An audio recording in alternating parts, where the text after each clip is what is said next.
Ikaw ay may balak gumawa ng YouTube channel? O may YouTube channel ka pero nagsisimula pa lang? Baka isa ka sa may YouTube channel na malapit na mag-apply ng monetization.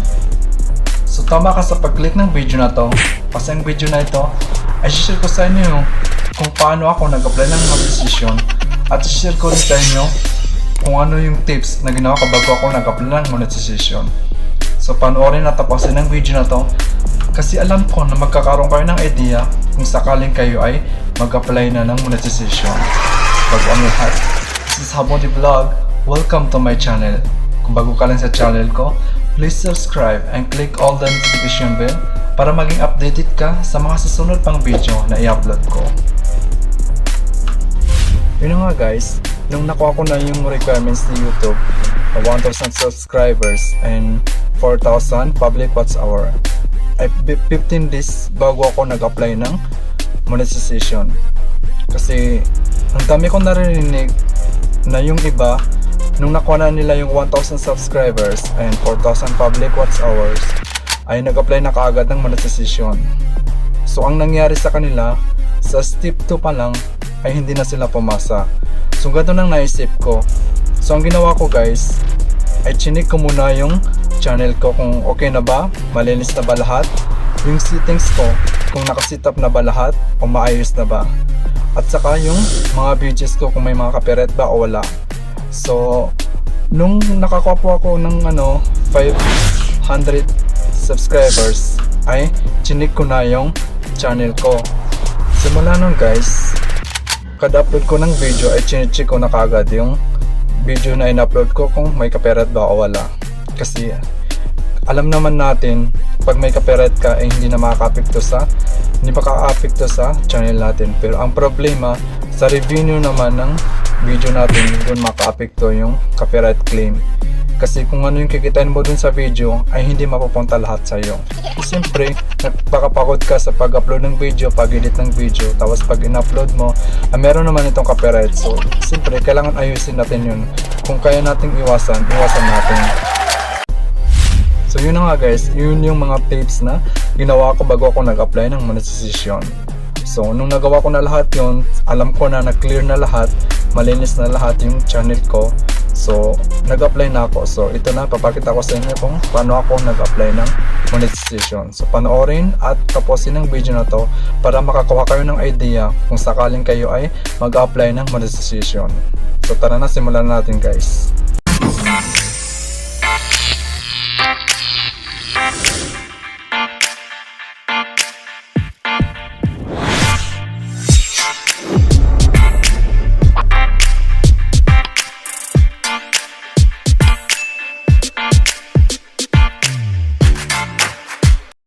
So simulan na natin guys, i-open na natin yung YouTube sa Google Chrome at i-open na natin yung YouTube channel natin. So ayan na, punta tayo sa YouTube Studio. Then hanapin natin yung $sign, yung may monetization. So i-click na natin guys. So ayan na guys, kung hindi pa na-reach yung 1,000 subscribers and 4,000 public watch hour ay hindi pa kayo magkakaroon ng ganito. So ako po, na-reach ko na po yung requirements ni YouTube. Inayos ko na yung channel ko bago ako nag-apply ng monetization. So tara na guys, simulan na natin. I-click na natin yung apply now. So ayan na, merong step 1, step 2, step 3. So proceed na tayo sa step 1. Click na natin.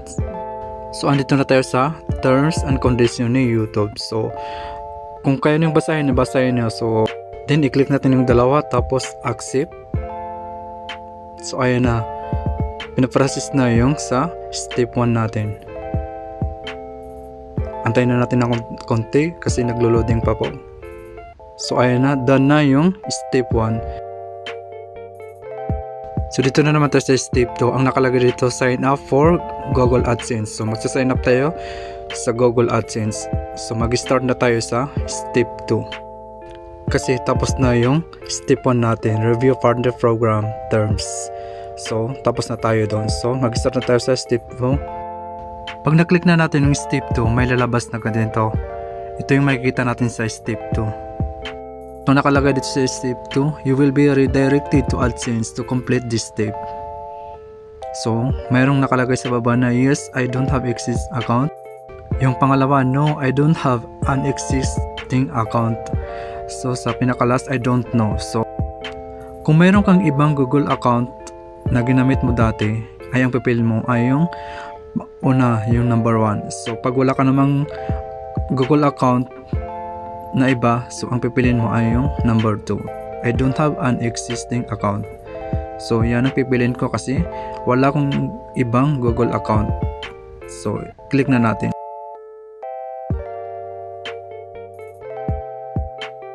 So, i-click na natin yung continue. So, pag na-click natin to, maghihingis na ng account kung saan yung ilalagay na natin. So, ang pipiliin ko yung account ko sa YouTube.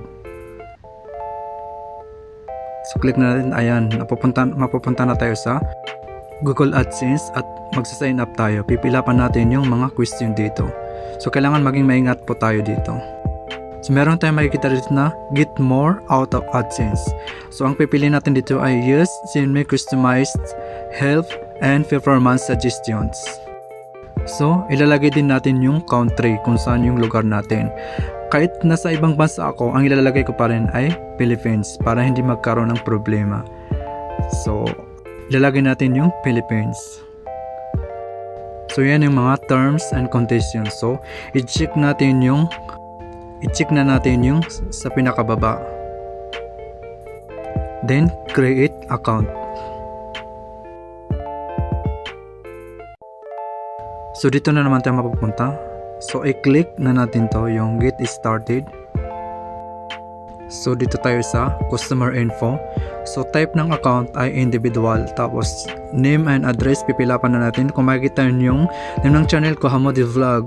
So, tanggalin natin yan, papalitan natin ng real name natin, yung complete name natin. So, ilalagay na natin yan. So, maging maingat po tayo dito kasi minsan, mali yung nailagay na natin, pati yung mga litra. So, kailangan i-check po natin ng maayos bago natin i-send. Para sa privacy po, tinakpan ko yung complete name ko. So, pasensya na guys. Aging huwag kalimutan, type of account, individual.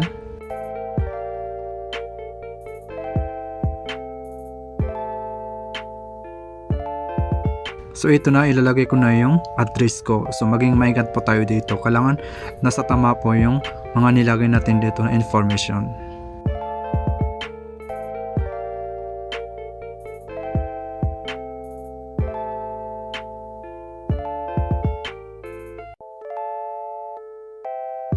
So, ayan, nandito po yung postal code, province, and phone number. So, ang phone number po ay option. So, nasa sa inyo lang po kung ilalagay no o hindi. So, ito na, ilalagay ko na yung province. Then, tapos yung mobile number. So, okay lang din po ilagay natin yung mobile number kasi kung sakaling nagkaroon na problema, so hindi tayo makontak, so tatawag na lang po sila sa atin. So, pagtapos na mag-fill up, i-check nyo po ng maayos. Ulit-ulitin nyo habang may oras pa kayo. So, kung tingin nyo okay na lahat, wala nang problema, wala nang mali, so i-click na natin yung submit. So, pag na-click na natin, ito yung lalabas. Click na natin yung redirect. So, ayun na, tapos na tayo sa step 2. Antay na natin, naglo-loading pa. So, ayan na guys, yung step 2 natin in progress na. So, mag-antay na naman tayo ng ilang oras kung magiging okay na ba to o hindi. Kasi minsan, pag hindi to naging okay, ibig sabihin, dito tayo nagkakaproblema. So, mag-antay tayo ng ilang oras, balikan na natin mamaya.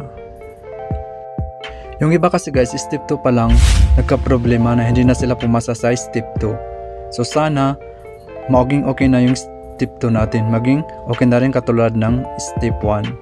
So, maghintay tayo ng ilang oras. Balikan natin mamaya. So, ang oras ay 2:47 AM, February 14, 2021. So, balik tayo mamaya. Check na natin kung naging okay na ba yung step 2 natin. So, sana maging okay na. So, nakatulog kasi ako guys, kaya medyo late ko na i-check yung apply ko sa monetization. So oras ngayon ay 1:03 PM. So ito na, magbubukas tayo ng YouTube natin. So i-check na natin. So sana okay na yung apply natin sa monetization, yung step 2 natin. So punta tayo sa YouTube Studio, then punta ulit tayo sa monetization. I-check na natin kung done na ba yung step 2 natin. So ayan na guys, mga ilang oras okay na yung step 2 natin. So ibig sabihin nasa step 3 na tayo. So under review na tayo ni YouTube. So mag-antay tayo ng ilang araw kasi nire-review pa ni YouTube yung channel natin. So ang nakalagay dito guys, YouTube will review your channel to make sure it complies with the YouTube monetization policies. Will email you a decision usually within a month. These steps will begin automatically after you complete the first 2 steps. So mag-aantay tayo ng ilang araw o aabutin ng isang buwan. So sana wag naman mangyari sa atin yon. So hopefully ma-approve na yung monetization natin, kasi bago tayo mag-apply ng monetization ay inayos muna natin yung channel natin. So sana ma-monetize na tayo.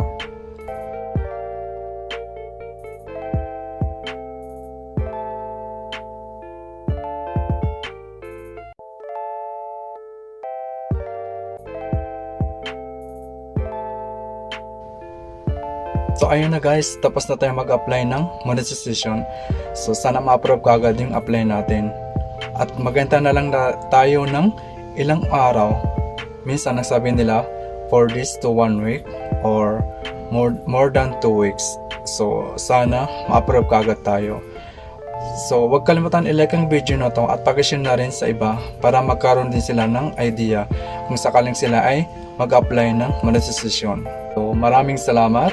God bless and stay safe.